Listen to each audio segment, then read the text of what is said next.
Good evening, everyone. I'm very honored to be able to open this special plenary session in memory of Allen Tannenbaum. I'd like to thank Tryphon Georgiou and Yongxin Chen for their initiative to propose and organize it. Allen was known to many in this community. It was with great sadness that we learnt last year of his serious illness and his untimely passing. Allen was an extraordinarily gifted person in a multitude of ways. He had a huge and magnetic personality and a very big heart, and was always fun to be with. I am sure I speak for many that we still have not come to terms with his untimely passing. Allen's wife, Rena, is also a close friend to many of us. And indeed, speaking just for myself, that's since almost 40 years that we met in Montreal. We are very pleased that Rena has been able to travel to Cambridge to be present at this memorial session. Rena is a chemical engineer and materials scientist and a professor at the State University of New York at Stony Brook. Rena has agreed to say a few words as the first presenter in our session. So I will now invite Rena to come to the podium. Thank you, Rena. Hi, everyone. I'm very moved, almost to tears, to be here. This is an incredible occasion. Allen believed that there must be something after death. He wasn't sure exactly what, so he was reading the concept of the great mathematicians and physicists like Einstein and his friends, that there must be some sort of cosmic continuation of some sort of energy presence. I don't know, close to the Buddhist belief maybe. So Allen, if you're anywhere floating in the event horizon somewhere, this is for you. All your friends are here and the people who love you. And as Malcolm said, we're still not really grasping the fact that he's no longer with us. So I want to, in my few slides that I have prepared, I want to talk about Allen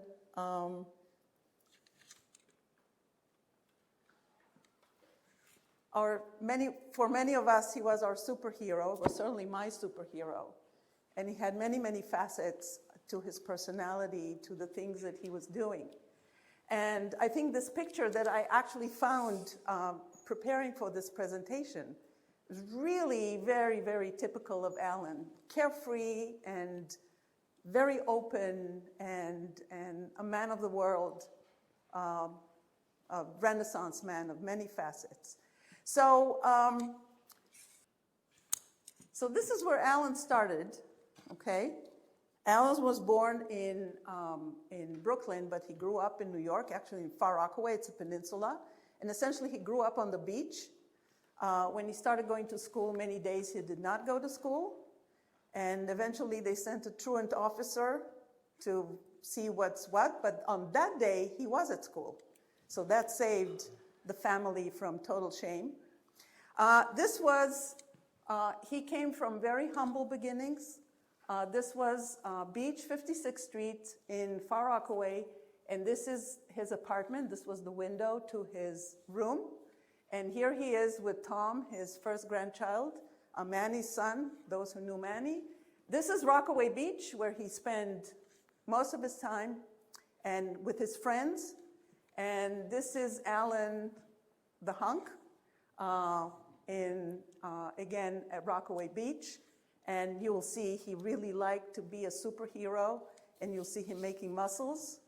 And one of his dreams, and Catherine knows that, was to be in movies with like a cut-off shirt, like Schwarzenegger, and play a superhero without having to say anything, just to show his muscles. So he was the jock. Here it is, making everybody make muscles. This is in the gym where we lived in New York City. And however, he was also a scholar. So if you didn't find him like this, you would find him like this, working on his computer in his favorite chair. And that's we call this the office. This was his chair. So that was where he did all this amazing work that people will tell you about. One of the things that he was very proud is the fact that he was a combat medic in the Israeli army, and he would even fly from the US many times to do reserve duty in the army. So here he is. This is near Jenin at one time. Here's with Manny, with our son, who was also a combat medic in the Israeli army, and here they served at the same time. And here is the warrior and his woman, even though I was an officer and he was just a soldier, but he looks good in these attire. And this is Sarah, our daughter. However, his favorite people were his grandkids. This is the youngest, Zoe, Sarah's daughter. This is Jonathan, or Mountain Man, as we used to call him. This is Maya, the oldest. She's 9, going on 30. Okay. This is little Tom. This is Sarah getting married. And this is Manny and Tom when he was just born. So this was really Allen's passion. And as you can see, his favorite pastime, which is, people notice a lot, many times during Zooms, these voices will appear and he would have them without any kind of restriction. So this is again at the beach, at Rockaway Beach. This was last trip that we took with Allen last year in Amsterdam with Tom. You see how tall Tom is now. And this is 2 summers ago. We had all the kids. Sarah had no way where to put them, so we made the Allen and Rena summer camp. You see the t-shirts. We still have them. Everybody had them. This is goofing around, and this is the kids love to be put to bed by Allen. He would read to them stories, and they would discuss deep philosophical issues. So this was really, even if we had plans to go to a concert, if Sarah would call, we would cancel everything and go and do this. And these are some of Allen's friends. There are so many, and I couldn't find all the pictures. There'll be lots of pictures for when we do the memorial in Milan. There'll be more pictures. But here's our trip to Kyoto. I believe it was in 2005. This is very interesting. He was a student, a postdoc of Allen E. Gao, who went back to China, and he named his son Allen in honor of Allen.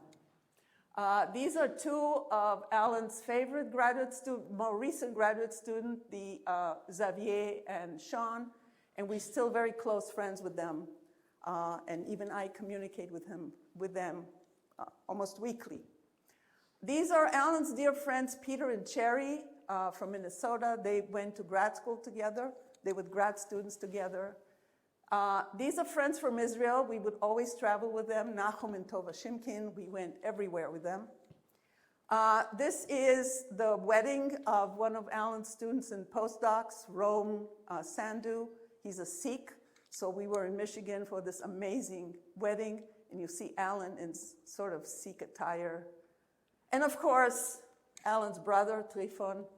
We've known each other for 42 years, and they're really inseparable in many, many ways.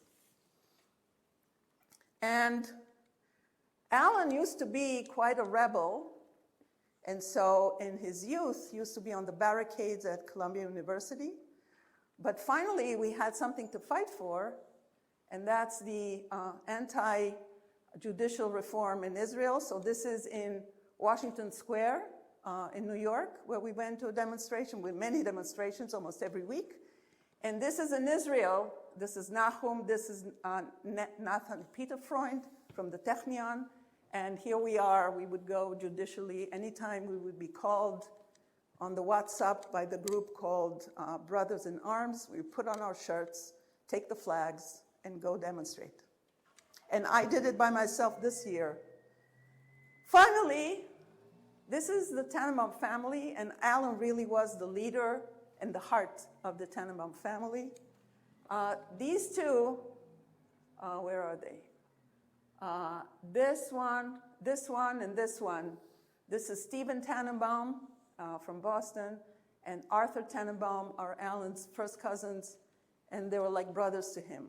And this is a close, really the core family, and this is the extended family and friends taken at Allen's 70th birthday. There was a surprise party for him that I organized, and it was absolutely amazing, 11 months to the day before he passed away. So as I told you, Allen loved to be a superhero, and he loved the Marvel comics.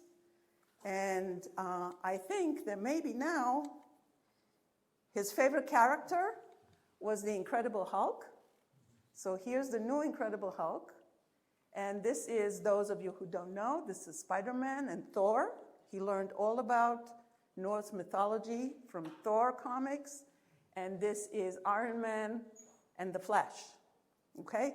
So hopefully now he can be with them and he can have finally his dream come true to play a superhero character.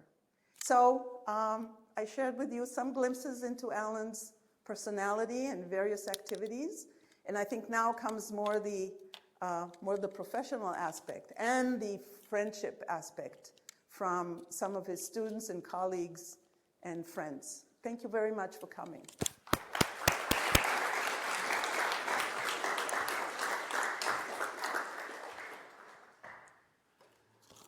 Thank you. I'd like to invite Tryphon Georgiou to come forward, and perhaps we can have an exchange of microphones.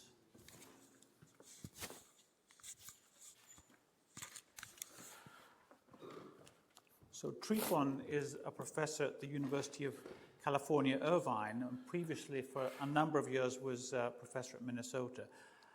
I've known Tryphon for nearly as long as I knew Allen. And in fact, it was Allen that introduced Tryphon and myself.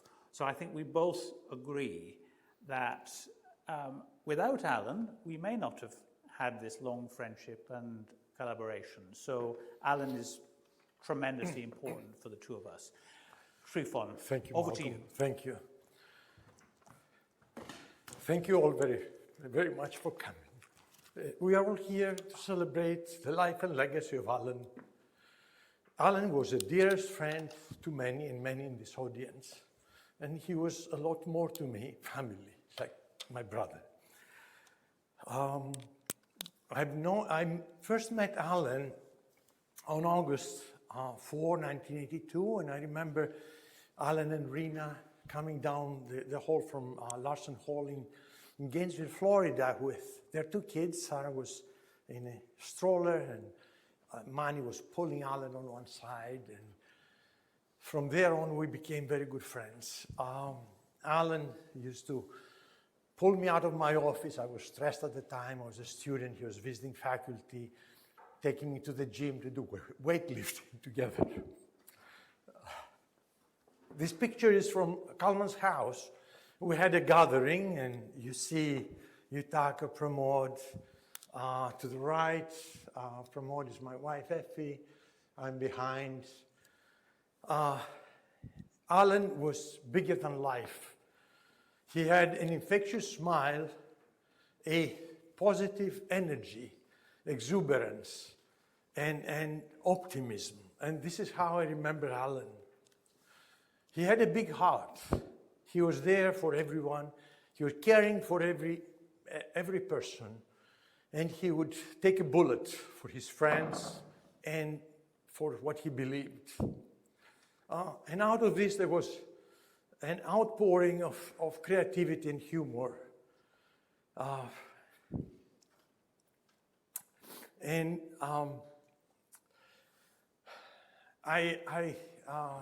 Actually, I wanted to say one more thing, that Allen was brilliant.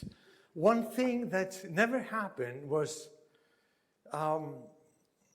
he never competed in Jeopardy. That was his favorite TV show. And I remember him sitting on the couch every time giving the answers before the contestants. And, he his life was very rich with many friends and a lot of love. There were many beautiful moments, and there were some sad moments, and he met them with dignity and strength.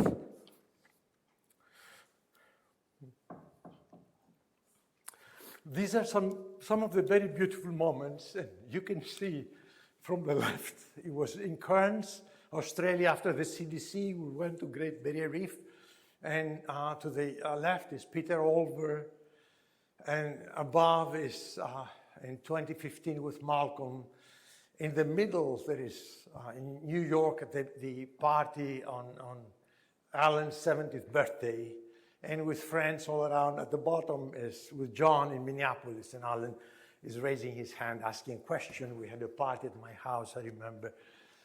And up on the top, you can see Allen transforming into his alter ego, the Incredible Hulk. This is one of the figures really, the comics that he loved.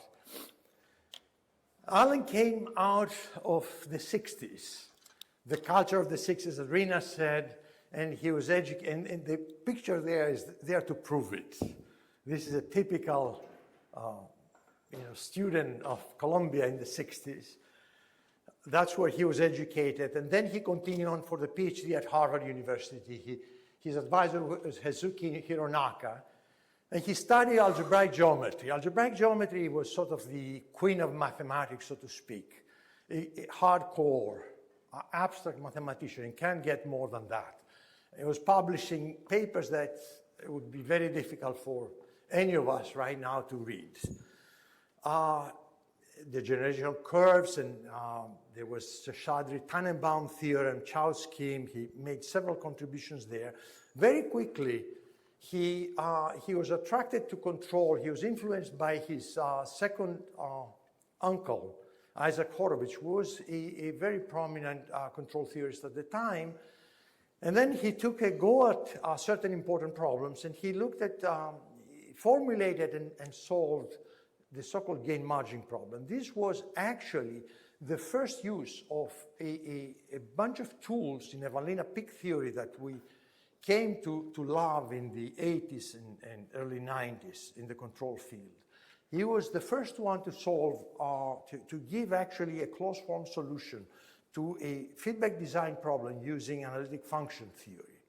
In the figure on the left, for those of you that have a controls background, is a schematic of a control scheme where he encapsulated sort of the uncertainty in a parameter K, quantified what it needs to be taken there. You see the complementary sensitivity function that needs to be analytic, has some properties, and avoids certain range of values. And with a very clever sequence of conformal mappings, he solved the problem. So this was the earliest closed form solution of this very important problem. His work continued on unabated for a number of years. He was a pioneer with joining also some other people that were very prominent in this field, and many are here in the audience. And his work is in several textbooks. You can see on the right is Allen's early monograph on system theory invariance, and then on the left, a monograph with Hitai Osbari and the great Cyprian Foyers, and in the middle, the blockbuster book by John, Bruce, and Allen, nicknamed DFT, Doyle Francis Tannenbaum. Soon his spectrum of interest broadened up considerably. He started talking about control with visual feedback, and then realized that there was a host of interesting problems there. So I'm going to go very quickly through that. You can see from one of his CVs the interest in image processing, computer vision, and so forth, multi-scale resolution, etc. And one of them was invariant heat flow. He realized that in order to smooth images, you have to do it in a way which is invariant to the perspective of the observer. So he brought in group invariances in PDEs, and he, together with his former student Guillermo Shapiro, they introduced a curve shortening scheme which has been named the fundamental equation of image processing. This is this so-called equifying curve shortening, and you see CT minus cubic root of k kappa times n. So you have a curve, and it propagates in the direction of the normal with a speed that has to do with the curvature, and the Gaussian smoothing is proportional to the curvature. Kappa to the third, and he used to call it kappa slish, has these remarkable properties of this invariance, and this opened up a whole field in image processing. Soon after that, he started looking at other geometries, other properties that we can transplant into the field of image processing, and he came up with beautiful mathematics on using conformal mappings and other transformations between manifolds. And what you see over there, there are two ways you can take a surface and map between surfaces that can preserve some important quantities. For one of them preserves angles, and he used it to set up a coordinate system on the brain for properties of navigating and finding out exactly the location. And then the other one, which is flattening, preserving the areas. These are all beautiful mathematics based on nice invariance principles and gradient flows, curvature, and so on. And here we come to around the year 2000, and this is a very interesting new display of beautiful mathematics. This is path planning deluxe. This is virtual colonoscopy. This was some work that attracted the interest of many people in the funding agencies, especially the older ones for obvious reasons, because you can do colonoscopy without being invasive. And this was a part of a video which was a column fly through, and you can see creating and identifying the polyps in the cancer. And the rumor has it that the subjects that provided images like that was a CEO of a very important company. I think it was Home Depot, but at the time. But again, this was a rumor. And then, again, another class of very, very nice tools came about when you started looking at optimal mass transport circa 2003. Optimal mass transport is a very old problem that came to the... It goes back to the work of Gaspar Monge 200 years ago, but beautiful mathematics started developing at the late part of the 1990s. And Allen was the first one to devise a gradient flow algorithm for solving optimal mass transport. Optimal mass transport is just simply moving mass from here to there. But this gives you a very nice geometry on distributions, which you can apply in moving pictures, comparing, matching, and so forth. And you can see there, these are some videos that I cannot play right now. You have a computer-generated flow of flames or beating heart or hurricane, and all of this came with these new tools. And he continued on working on that with an emphasis on biomedical applications in close collaboration with MSKCC Memorial Sloan Kettering. Allen devoted a great deal of effort and attention to transplant, moving his skills in the fight for cancer. And that was part of this effort. And you can see sort of data augmentation for identifying delineating tumors. He was especially proud of the work on the glyphatic system, identifying neurodegenerative diseases, some on gene regulatory pathways that he tried to identify weakness of cancer so that you can attack it, and some work on diffusion tensor imaging and so forth, and many more. Allen could not stay still. He would move effortlessly between fields. He collaborated with very many people, moved through many universities, and he left a lasting legacy on a number of subjects. Everywhere he touched, he created. And many colleagues have been in this creative path. He impacted the lives of many. Many students, I don't have a list of all the names, it just wouldn't fit in many pages. Colleagues, friends, and he will be missed, and he was loved by all who came to know him. In these last few pictures, there are some additional images that in the one on the bottom is 1983, and we are with my wife Effie and Alan and Alan and Rena's two kids, Manny and Sassy, up on Empire State Building.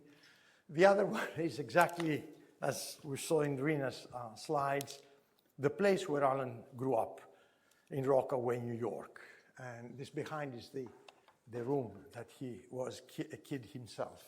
And here is with his favorite people, his grandkids. And the picture on the left says it all. Husband, father, grandpa, legends. So we all will miss him. And I love him and I miss him every day. To Alan. So thank you very much.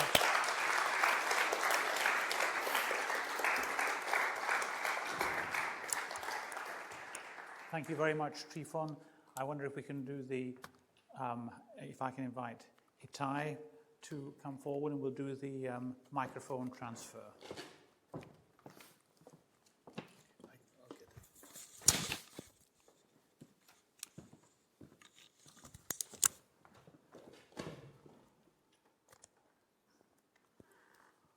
So we've already heard Hitai's name. Hitai is a professor at Bill Kent University. Before that, he was at Ohio State University. Yes. And before that, he was a PhD student with Alan at the University of Minnesota. Yes. Hitai, well, please. Thank you very much for the invitation. Thanks, Tryphon, for the organization and leading this special event. I want to say what usually people say at the end. He was a very important figure in my life, not just the PhD advisor, but also a friend, mentor, like a fatherly figure during some of my difficult times. As we all know, that he was a great mathematician, engineer, scientist, teacher, mentor. You can put many other words in these three dots.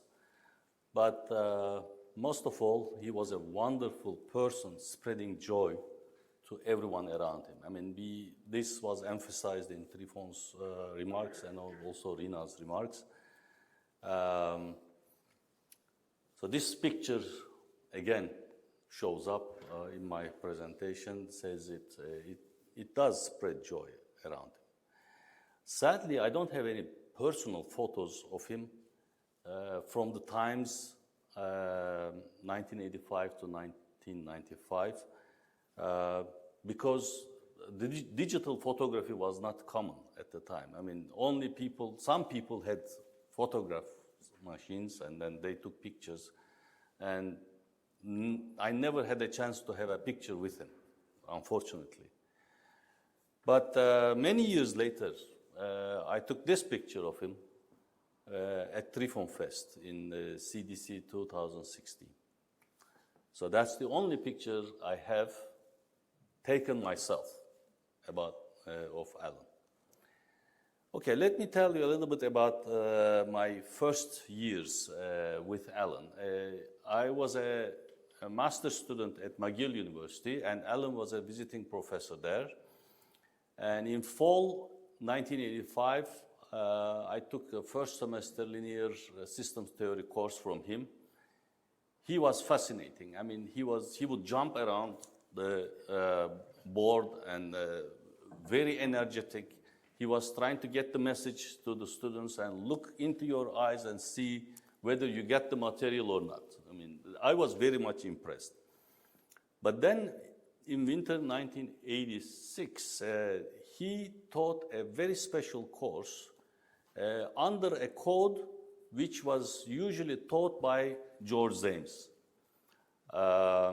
And there he taught about Nevan-Nepik interpolation, his earlier stuff about the gain margin problem, his paper with Pramod Kargonekar, which just came out. And also during that semester, he was writing a paper with Foyash and Zames on the one-block H-infinity control problem for delay systems during that semester. And he talked about that. And that's where I met Malcolm. Malcolm also was a visiting scholar in the Zames group or in the control group. And one of my classmates, Tanya Lipchak, worked with Allen and Malcolm, and they wrote a very nice paper, and it was Tanya's master's thesis. Then in 1986, Allen went to Minnesota, Malcolm went to Ohio State. And in 87, I finished my master's and moved to Minnesota to do PhD with Allen. The reason I'm telling you this is that it's just out of luck that Tanya decided to get married and not to pursue PhD. That opened up PhD position with Allen with me. Otherwise, you would have Tanya Lipchak speaking here instead of me. It's pure luck. In Minnesota, we had a wonderful control group. So again, I don't have many pictures of this, but you can see how I looked in those years, and Kemin Zhu and Mario Rotea. And there is a hand over there. It was all thanks to that person, Bruce Lee. He was the gatherer of faculty members, graduate students. We would go to have ice cream. Now, if you eat that much ice cream, the doctors will hang you, you know. It's impossible. In Minnesota, I had really great time working with Allen. I finished the theoretical part of my PhD work, and then at the time he bought a new Apple computer and installed Mathematica, which came out recently, and he was very fascinated. And he said that, okay, let's just implement this stuff. What is that stuff?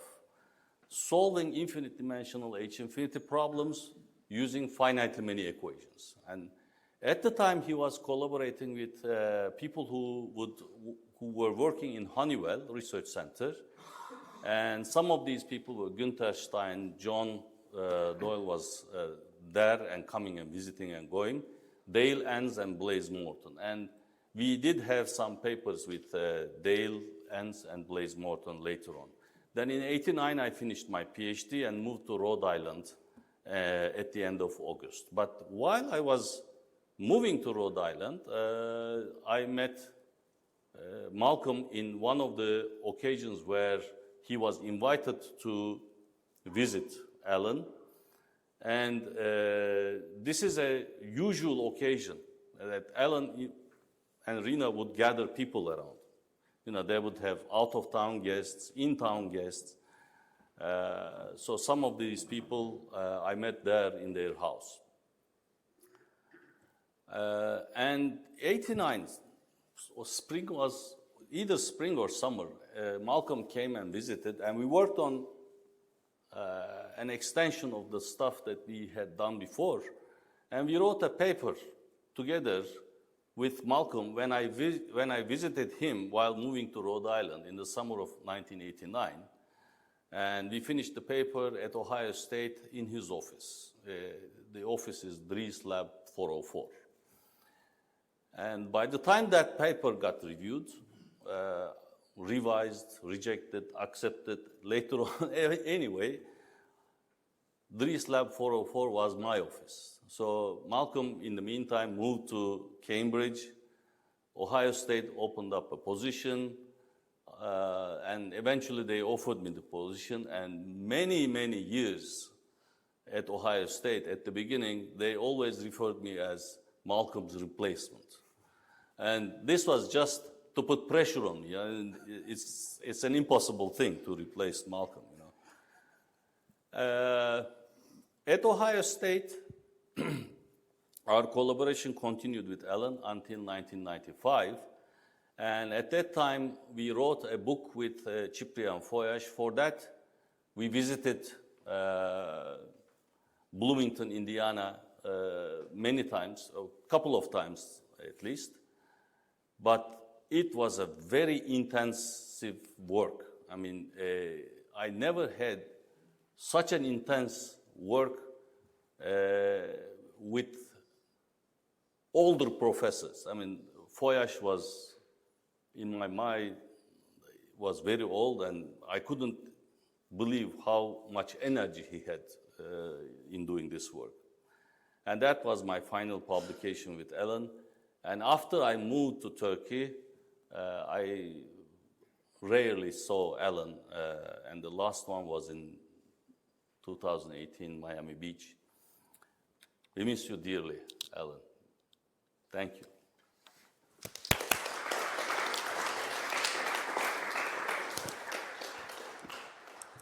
Ty, thank you very much.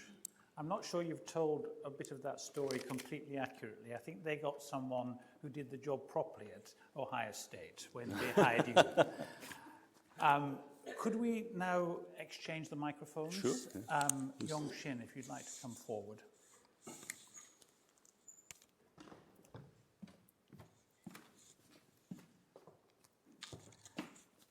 So Yongxin received his BSc in mechanical engineering from Shanghai Jiao Tong University and a PhD in mechanical engineering under Tryphon's supervision from the University of Minnesota in 2016. He was later a postdoc with Allen and has collaborated with Allen and Tryphon on optimal mass transport and other topics. Yongxin. Thanks. I met Allen much later, so my story is going to be shorter. I first met Allen in a summer school on optimal transport, actually, in 2014. So, of course, as a Tryphon student, I heard many things about Allen long before that. So my first impression about Allen is he is just so funny and also passionate. So he has a unique sense of humor, and is always the center of a group conversation, always. So during that summer, I really enjoyed my interaction with him, and I'm not sure if there is any correlation. I started to publish many papers right after I met him. After I graduated in 2016, I joined Allen as his postdoc at the MSKCC, a major cancer hospital in US. At that time, Allen has already shifted to medical research. That's the focus. And it's also an area I knew nothing of. So he was really patient with me and explaining his vision in the intersection of applied math and cancer and medical research. And in addition to research guidance, he is always supportive in other aspects like career. He would arrange invited talks for me in nearby universities. And that's really a good time. And also, he treated his group really nicely. And they would, together with Rina, they would host a party very often in their place. I remember the first time I visited him, they offer really nice food and whiskey. And I'm not sure it's Irish, Scotch, or bourbon. But what happens is we wrote a really beautiful article right after that. Then since then, every time I visited Allen, he would make sure I had enough whiskey. So as you have already seen in other talks, and also you already know, that Allen has enormous bandwidth in research. He has basically worked on so many topics ranging from pure mathematics to hardcore applications. So over the last decade, the focus is medical research. And this is actually a talk he gave last summer last summer at the Brown University. I was also there. This gives a very good summary of his recent work at that time. I would quickly go over several topics I'm familiar with. So Allen is one of the first person who realized the power of optimal transport, actually. He started to work on this topic in early 2000, that's it, 25 years ago. And he pioneered in optimal transport algorithms. And he developed an algorithm now people call this AHT algorithm in 2003. And this is the first scalable algorithms for optimal transport. And for more than a decade, this is the algorithm for optimal transport. Okay, until more recently, people developed some algorithms in machine learning community. His interest in optimal transport is largely driven by applications in medical images. So he has used this optimal transport in many different applications related to medical image, including traumatic brain injury, identify traumatic brain injury, and analyzing pathological image, and on real data. And these are just two examples. He has used this in many other domains in medical image. So doing my postdoc there with him, we developed a generalization of optimal transport to these matrix value distributions. And we were motivated by brain imaging application. So a very popular representation of brain imaging is called the diffusion tensor imaging. So it's as shown in this picture over here. So at each pixel or at each voxel, you have an ellipsoid. And this ellipsoid will capture not only the intensity of the fluid at that point, but also the directionality of the structure. And this contains much more information than regular image and has tremendous potential in brain image. So mathematically, this can be modeled as a matrix value distribution. Basically, at every point, you have a matrix instead. You have a positive definite matrix instead of a number. So that's what we did, and this is also a highlight of my career. Another direction, another line of research Allen is really passionate about is the complex networks, like a biological network, like a gene regulatory network.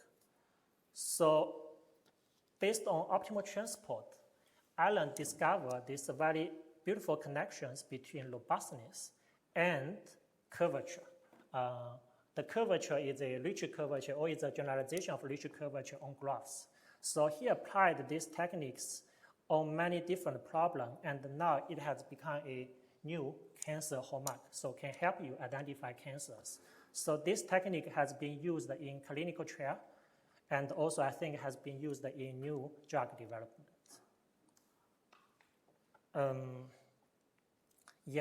So it was really a privilege to have the opportunity to work with Allen. So I was always amazed by how smoothly Allen can embrace hardcore applications as a pure mathematician. So in many ways, I'm following his path and navigate my own trajectory along the intersection of application and theory. So in addition to research, Allen is also a genuine person and a warm-hearted friend. He will be missed. Thanks.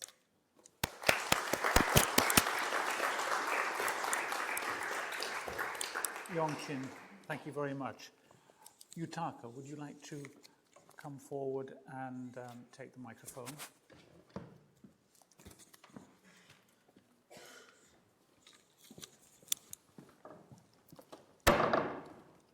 So Yutaka is now emeritus professor at Kyoto University. How can I? I'll just pause while you bring up your presentation. Just a minute.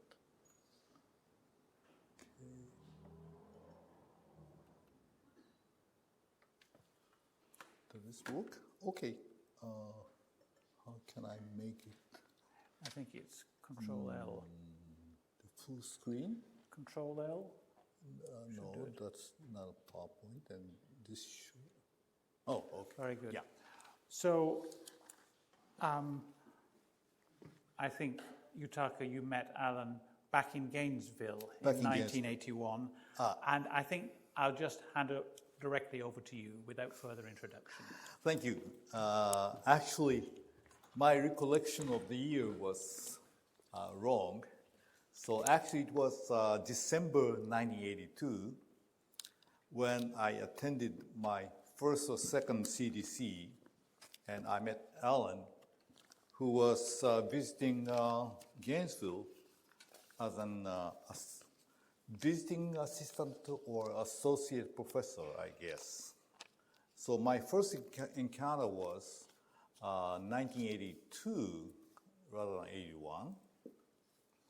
And then half a year later, we organized the Japan-US Joint Seminar by JSPS in 1983, half a year later.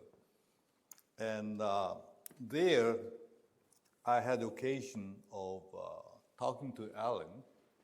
And at the time, Tryphon was just going to finish his PhD with somewhat, how to say, hard times with with our advisor, really common.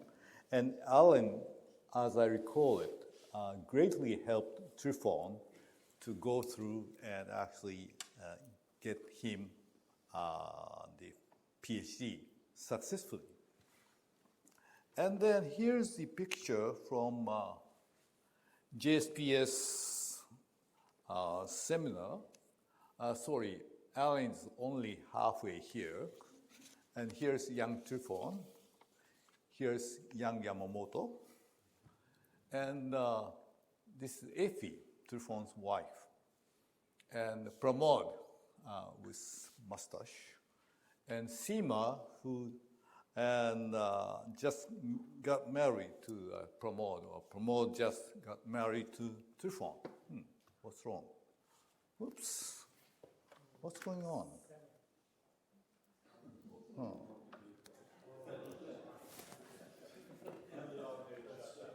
Can somebody help?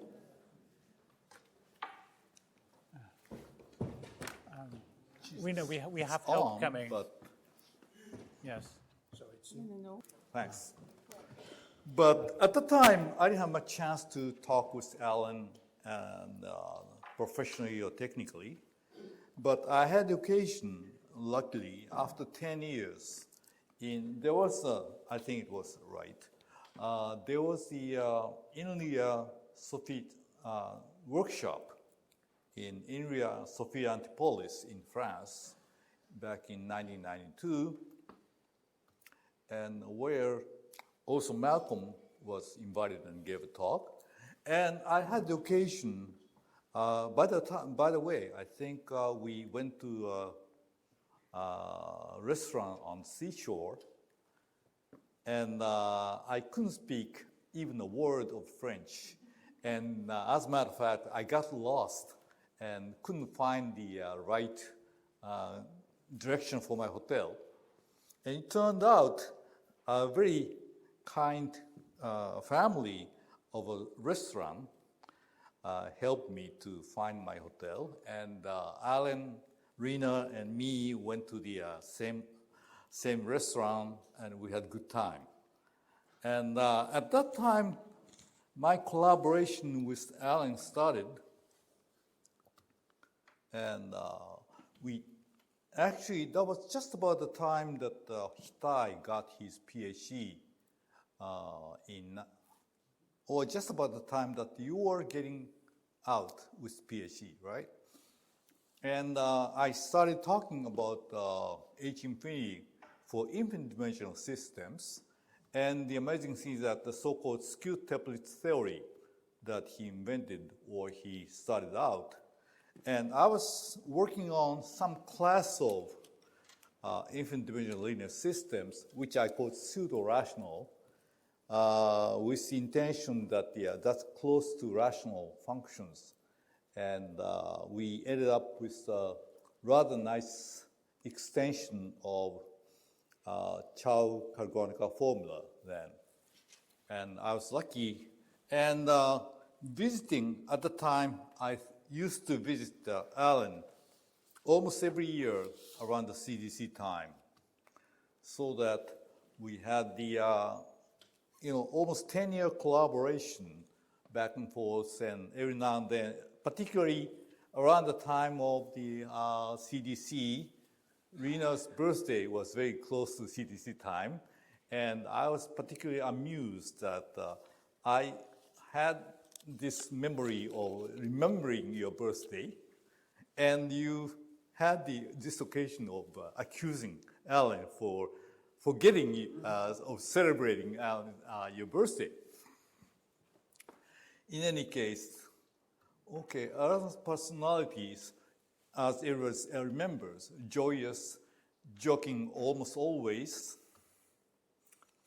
and love to have fun always. And he has this sense of humor. And this is important because some people have a sense of humor which is so hard to understand, we can't appreciate right then and there. But Allen's case is totally different. That penetrates people right then and there, and with no chance of misunderstanding. So that was his, great quality and character. And he had this, talent of making the atmosphere around him always bright and vigorous. So everybody is readily, influenced by him, by being him, and he's present there. We instantly feeling, in the very positive mood. And around Allen, it's not possible to be negative or feeling down and so forth. And he has this character of making you, feeling positive about everything. So let me try to show you some pictures. This is when I invited Rena and Allen to Kyoto. This is the famous Golden Pavilion. And Allen and Rena visited me just for a short period, about 1 week or 10 days in January. So that's why he's in the down jacket. And that's me, okay, compared to the picture of 20 years before, I lost some of my hair. And this is the World Heritage Nijo Castle in Kyoto. You two are eating udon, Japanese noodle, in one of the shops nearby Kinkakushi Golden Pavilion, I guess, but I'm not sure. Looks very happy. This is the world famous stone garden. And this is stone garden, and it's probably, there are some people, kids, under the school excursion, I guess. But this is the picture that already appeared, but this is Professor Heisuke Hironaka, Allen's supervisor. And he's an algebraic geometer, and who is also a Fields Medal winner. And Allen, Rena, and my wife Mamiko, and myself. So, this is famous Katsura Villa, Imperial Villa. Me, Mamiko, and Rena. Okay, Allen, me, Rena. Here at my house, here's Allen, Rena, of course, and here's Kaoru. In 2005, that was just about the time that she was taking the entrance exam to Kyoto University, which later she became in. But we had lots of fun drinking, red wine. This looks like champagne. all my family in my house, and we had such a wonderful time.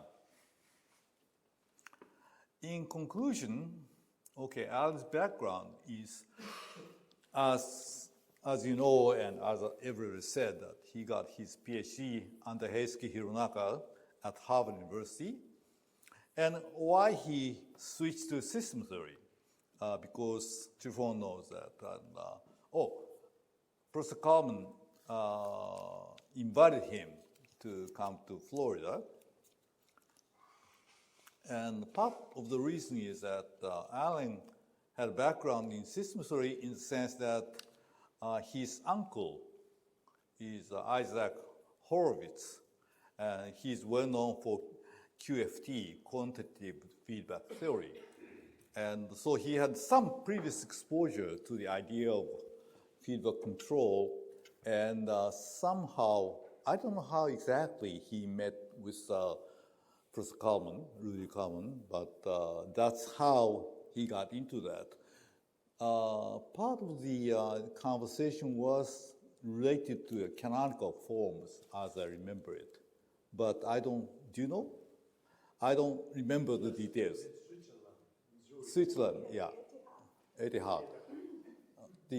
I understand it's got to be something on the canonical forms, right? He was interested in invariance. Yeah, invariance and canonical forms. And he later switched to mathematical control and system theory, and later on, of course, image processing and PDE used for image processing, etc., etc. So that's so just briefly summarizing his work on canonical forms, robust control, image processing with deep mathematical understanding, etc., etc. Now, it is a very sad occasion. I never dreamed that I would speak about Allen on this occasion, because in the last 10 years, we lost many of our friends, counting Jan Willems and my supervisor, Bruce Francis, and who else? Okay, last year we lost Roger Brackett and Sanjay Mita, Murray Wanam, and also Roberto Tempo. So we lost many of our friends. I never dreamed, however, that I would speak about Allen on this early occasion. It's so sad, and I miss him so much. And I wish he would be still here, and we could talk about systems and control on this occasion. But let me wish he had this talent, born talent of making everybody around happy with his immense energetic power. This immediately influenced and penetrated in everyone in the scene. We miss him for his vigorous character and immense accomplishment. May his soul rest in peace, and thank you very much for your attention.